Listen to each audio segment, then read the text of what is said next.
Pues el día de hoy tenemos una charla que se llama La Sangha, el núcleo de una nueva sociedad.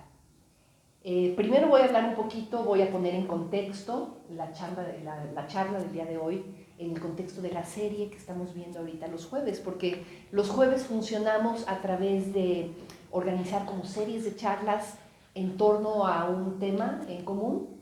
Poquito a poco los vamos desarrollando. Entonces, el día de hoy primero voy a poner en contexto la charla con respecto a la serie que estamos viendo. Después voy a hablar un poquito de la definición de esta palabra tan importante, la palabra sangha, que seguramente es una palabra muy familiar para muchos de ustedes, pero para quien no lo sea, vamos a hablar un poquito de qué es la sangha. Después vamos a hablar un poquito de esta sangha en particular, esta comunidad en particular, la sangha del Centro Budista de Cuernavaca, cómo forma parte realmente de una sangha más amplia que se llama la Comunidad Budista Triratna, y vamos a hablar un poquito de ella. Después vamos a reflexionar un poquito de cómo nuestro maestro Sangharakshita, que tenemos aquí en esta foto, que él fue el fundador de nuestra orden y de nuestra comunidad espiritual, cómo fue que él visualizó cómo la sangha puede ser el núcleo de una nueva sociedad. Y vamos a hablar un poquito de este concepto de la nueva sociedad, a qué se refiere, ¿no? Porque fue un concepto que acuñó Sangharakshita y que de alguna manera es muy importante en nuestra comunidad. Es muy importante para entender un poquito la lógica de cómo funciona nuestra orden y nuestra comunidad. Son ideas centrales en la mente de Sangharakshita, que es cierto que a veces no las visitamos tanto como deberíamos, porque la verdad es que son súper bonitas, súper inspiradoras, y bueno, a ver qué les parece. Bueno, pues estamos viendo, como les decía, una serie sobre el tema de la sangha. Esta palabra, sangha, que aparece ahí, tiene un significado muy sencillo y muy directo. Significa sencillamente asociación o sociedad. Es un término que está en sánscrito, en pali también, y no es un término exclusivamente budista, es un término que también se ha heredado a muchos de los idiomas actuales de la India. Entonces, aún a la fecha, encontramos esa palabra sangha en estos idiomas indios, y significa eso, asociación o sociedad, ¿no? En el contexto del budismo tiene un significado particular. En el contexto del budismo se refiere a una comunidad espiritual. Entonces sí, es una asociación, pero es una asociación de personas que están aglutinadas, digamos, en torno a un ideal espiritual en común. Entonces por eso llamamos sangha, comunidad espiritual. Y nuestro maestro Sangharakshita la traduce como la confraternidad de aquellos que siguen básicamente el mismo camino de vida, el mismo sendero, y que conduce hacia la misma meta, ¿sí?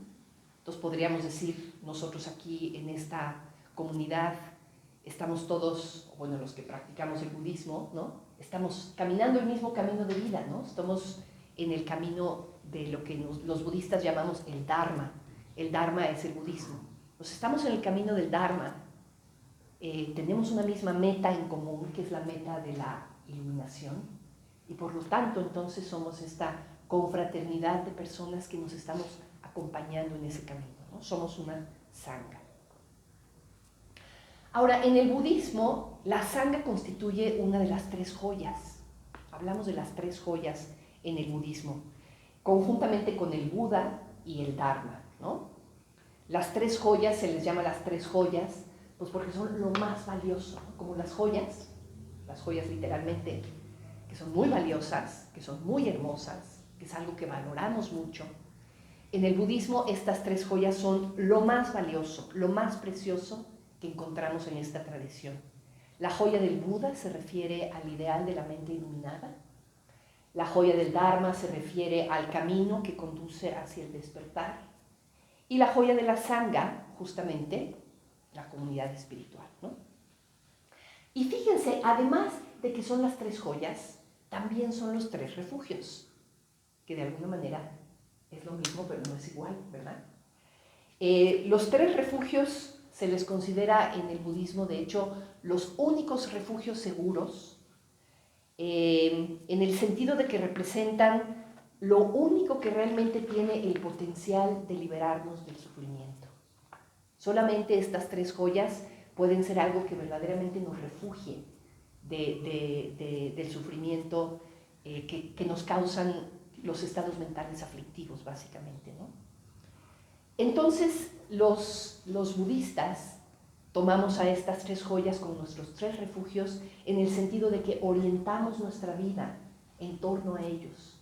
Y este direccionar nuestra vida tomando como brújula a estos 3 refugios es lo que en el budismo se llama ir a refugio. Entonces los budistas decimos que vamos a refugio a las 3 joyas en el sentido de que estamos tomando a estos 3 grandes principios como los principios que rigen nuestra vida, de alguna manera, ¿no? Ahora, es común que la gente encuentre que, pues que sí, que el Buda y el Dharma, pues claramente son joyas, claramente son refugios, pero ¿y la Sangha, no? ¿Cómo es posible que la Sangha tenga ese mismo nivel de importancia que tienen el Buda y el Dharma? ¿Nunca les ha llamado la atención eso? ¿Nunca se les ha pasado por la cabeza decir, pero ¿cómo la Sangha? ¿La Sangha de verdad tiene ese nivel de preponderancia? Y bueno, la realidad es que sí, fíjense que si nos ponemos a pensar, pues sin una Sangha, ni el Buda ni el Dharma tienen vida, ¿se fijan? O sea, si no hay un grupo de personas que estén practicando las enseñanzas del Buda, pues ¿de qué sirven las enseñanzas del Buda? ¿De qué sirve la realización, el despertar del Buda, si no hay nadie que le haga eco, ¿no? Entonces, en ese sentido, claro que la Sangha es pues un pivote, digamos, un centro en torno al cual gira toda la lógica de la práctica budista, ¿no? Sin la Sangha no hay vida en la experiencia del Buda. Claro, también habrá gente que diga, bueno, pues la Sangha, la comunidad, será tan importante porque pues yo, en principio, me podría meter en mi casa solita a practicar, ¿verdad? Me encierro, me pongo a meditar, pongo en YouTube, escucho una serie de conferencias del Centro Budista de Cuernavaca, que tiene unas conferencias buenísimas, ¿no? Me pongo a leer unos textos excelentes del maestro Sangharakshita. Yo no necesito una comunidad para practicar, ¿no? Yo solita estoy bien. De hecho, existe en la tradición la imagen también del ermitaño, ¿no? De algunos practicantes budistas que se van a encerrar en las montañas, se meten por ahí en una cabañita ellos solos y están ahí encerrados 10, 15, 20 años. Y se dice que algunos de ellos incluso alcanzan la iluminación, ¿no? Entonces, en principio, podría uno pensar si realmente es tan importante ser parte de una sangha. Pero fíjense, aun si tú practicas solita en tu casa, de alguna manera ya eres parte de una sangha, ¿no? En el budismo hablamos de algo que se llama la Maha Sangha. Maha, ¿se acuerdan qué significa Maha? ¿Alguien? ¿Cómo? Grande. La gran sangha, ¿verdad? La Maha Sangha es simplemente el conjunto de todas las personas que siguen los pasos del Buda. Entonces, de alguna manera, por el simple hecho de estar siguiendo los pasos del Buda, ya eres parte de la Maha Sangha, ¿verdad? Pero por otro lado, también es cierto que unirte a una comunidad específica de practicantes es algo fundamental. Es algo fundamental para que en ese contexto surja la amistad espiritual, que sabemos de hecho que el mismo Buda en alguna ocasión dijo que la amistad espiritual era el total del camino espiritual. Sin amistad espiritual, sin conexión con otros budistas, estamos de alguna manera un poquito perdidos en nuestra práctica, ¿no? Realmente la Sangha es lo que ofrece las condiciones necesarias para respaldar una vida budista efectiva.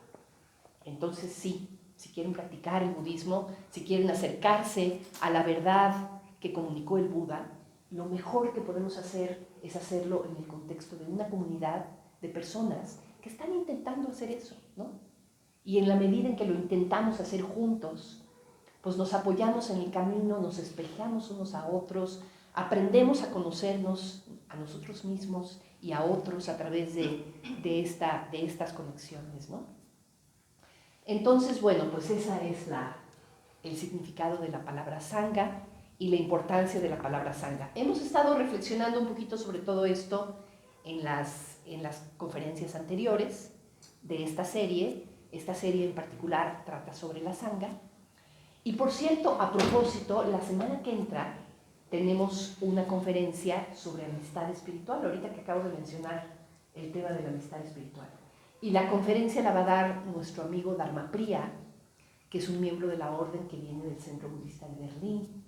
Entonces va a estar aquí Dharma Priya para hablar de amistad espiritual. Y ya me habló un poquito de qué piensa hablar y le va a meter una jiribilla muy interesante, que no les voy a soplar. Pero va a estar, no va a ser una conferencia tradicional sobre amistad espiritual. Va a contrastar un poquito la amistad espiritual con otro tipo de relaciones que aparecen luego en nuestra vida, ¿no? Entonces, bueno, de eso va a hablar Dharma Priya la semana que entra. Pero bueno, vamos a regresar al tema de sangha. Y una de las cosas que quiero nombrar es el hecho de que la palabra sangha tiene diferentes niveles, ¿no? La palabra Buda y la palabra Dharma, pues como que no hay pierde a qué se refieren, ¿no? Pero la palabra sangha tiene diferentes niveles. Se aplica entonces a diferentes cosas ligeramente distintas, ¿no? Y esto se expresa incluso por el hecho de que hay veces que escribimos la palabra sangha con minúscula y hay veces que la escribimos con mayúscula. ¿Alguna vez se han dado cuenta de eso? En los libros probablemente se han dado cuenta, sangha con minúscula y sangha con mayúscula. Cuando escribimos la sangha como un refugio, como una de las tres joyas, como uno de nuestros tres refugios, generalmente la escribimos con mayúscula, ¿no? La sangha como uno de los tres refugios. Y en ese sentido se refiere a la comunidad de personas que han alcanzado algún tipo de visión trascendental. Por supuesto, las personas que se han iluminado a lo largo de los últimos 2500 años, porque cuando hablamos de esa sangha con mayúscula, estamos hablando también de la historia, ¿no? De todas las personas que se han iluminado a lo largo de los 2500 años de historia que tiene la tradición budista. Estamos hablando de las personas que han adquirido o han alcanzado algún tipo de percatación, algún tipo de penetración en las grandes verdades que intenta comunicar el budismo. Y a esa sangha con mayúscula, que es nuestro refugio, le llamamos el Arya Sangha. De hecho, hace poquito Manjugita nos dio una conferencia sobre el Arya Sangha, ¿no? Arya significa noble, entonces podemos decir que se refiere a la sangha de los nobles o a la sangha noble en sí misma, ¿no? Pero bueno, también tenemos la palabra sangha con minúscula. Y la palabra sangha con minúscula es, por ejemplo, esta sangha, ¿sí? Esta sangha que no es una sangha de iluminados, al menos no sé si ustedes estén iluminadas, pero yo no. Entonces, como yo no estoy iluminada, yo supongo que no es una sangha de iluminados. Tal vez todos sí, menos yo, ¿verdad? Pero bueno, y con todos sus defectos, porque por supuesto, ¿no? Somos seres humanos, nos equivocamos, entramos en dinámicas de lo más mundanas a veces, ¿verdad? Pero de alguna manera somos una comunidad de personas que estamos tratando de ser mejores, tratando de desarrollar todo nuestro potencial, tratando de escuchar lo mejor que podemos, ¿no? La voz del Buda ahí, a través de la historia. Y es una sangha muy importante, muy importante. Es, por lo menos, al menos para mí, y puedo hablar casi por muchos de ustedes, podría yo decir, esta sangha es un verdadero tesoro en mi vida, ¿no? Es lo que le da, de alguna manera, sentido a mi práctica, ¿no? Es lo que me hace sentir que cuando yo digo que soy budista, estoy diciendo algo que es real, y algo que es significativo, y algo que se expresa. se expresa en algún contexto. Y este es el contexto en el que se expresa esta declaración de vida que para mí es tan importante, ¿no? Yo soy budista, yo soy discípula del Buda. Entonces yo necesito de ustedes para poder decir eso. Nos necesitamos unos a otros para podernos hacer eco en esa declaración, ¿no? Entonces sí, pues la sangha del Centro Budista de Cuernavaca es una sangha con S minúscula, pero a la vez muy importante. Ahora, la sangha del Centro Budista de Cuernavaca a su vez forma parte de una sangha más grande, que es la sangha de la comunidad budista Triratna. La comunidad budista Triratna también es una sangha con minúsculas, pero de alguna manera el objetivo de estas sanghas con minúsculas, de este centro budista y de otros centros budistas que forman parte de la comunidad budista Triratna, queremos ser una sangha con mayúscula, ¿no? Queremos ser una sangha en donde podamos convertirnos en verdaderos individuos. Y esto que acabo de decir, convertirnos en verdaderos individuos, es justamente algo que vamos a estar explorando en el retiro que empieza mañana.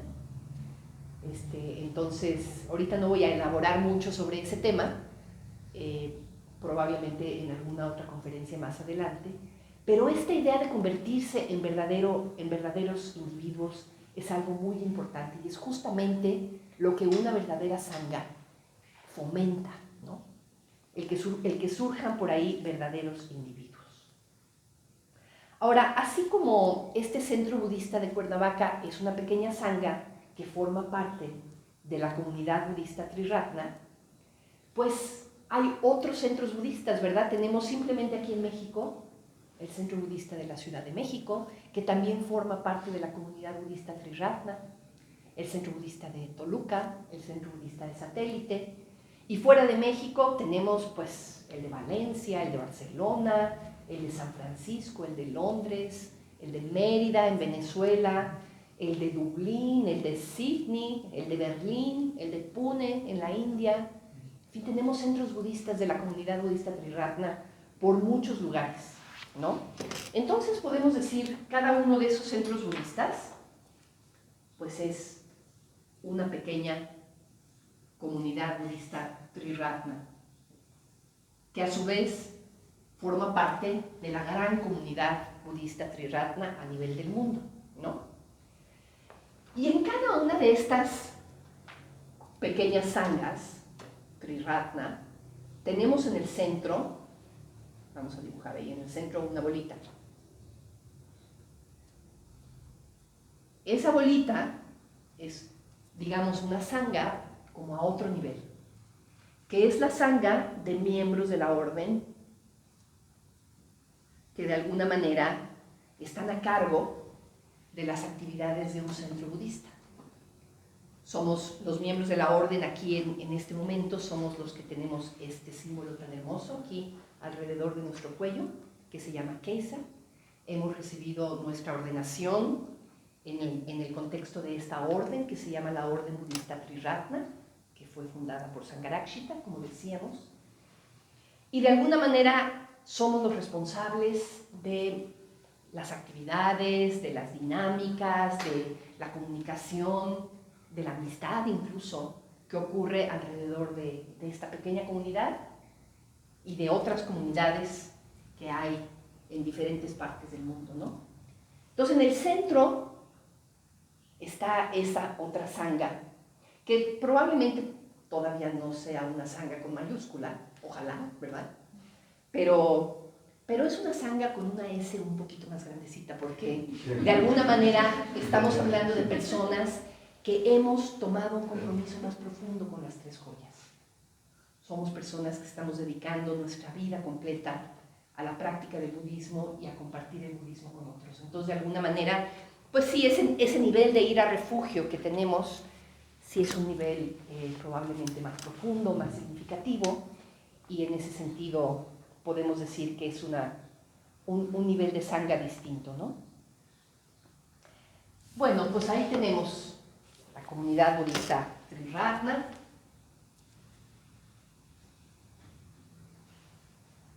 y la orden budista Triratna.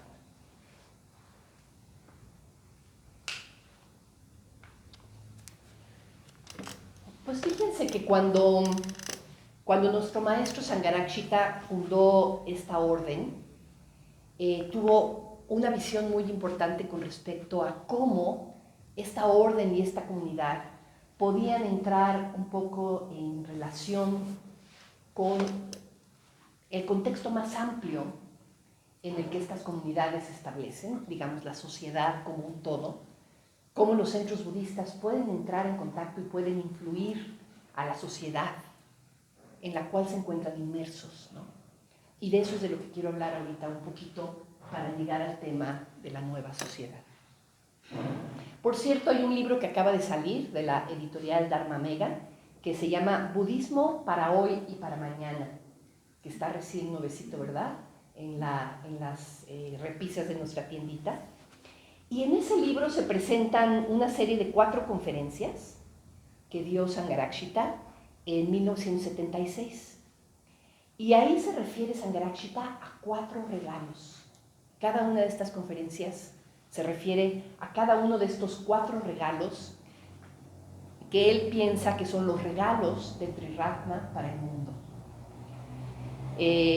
Triratna, este contexto en el que ahorita están todos ustedes aquí sentados, Triratna, tiene algo que regalar al mundo, ¿no? Tiene algo que regalar para contribuir a una visión superior de la existencia que incluya la posibilidad de que los seres humanos podamos alcanzar nuestro máximo potencial. De eso se trata, ¿no? De eso se trata.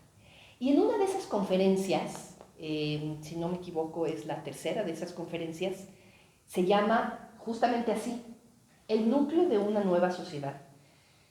Los invito a que la lean, la verdad es que es fascinante, ¿eh? Es fascinante. Y la pueden escuchar por ahí también, tenemos un canal de...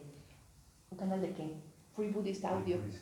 Free Buddhist Audio es un canal de charlas, conferencias, videos que pueden ustedes consultar, que tiene literalmente miles de recursos para escuchar a Bhante y para escuchar a otros miembros de nuestra orden hablar del Dharma. Y ahí pueden escuchar seguramente esta conferencia, debe estar ahí, ¿verdad, Ana Priya? Sí, y solo para añadir también, nosotros dimos esas charlas sí, en español. Exacto. Hace como 5 años, en la época del día de Triratna, por ahí de abril de hace como 5 años, Nagapriya y yo dimos esas 4 conferencias, digo, no exactamente las mismas conferencias, ¿no? Pero como nuestra lectura, digamos, de esas conferencias. Entonces están grabadas en Free Buddhist Audio, por si las quieren escuchar también en nuestra propia voz.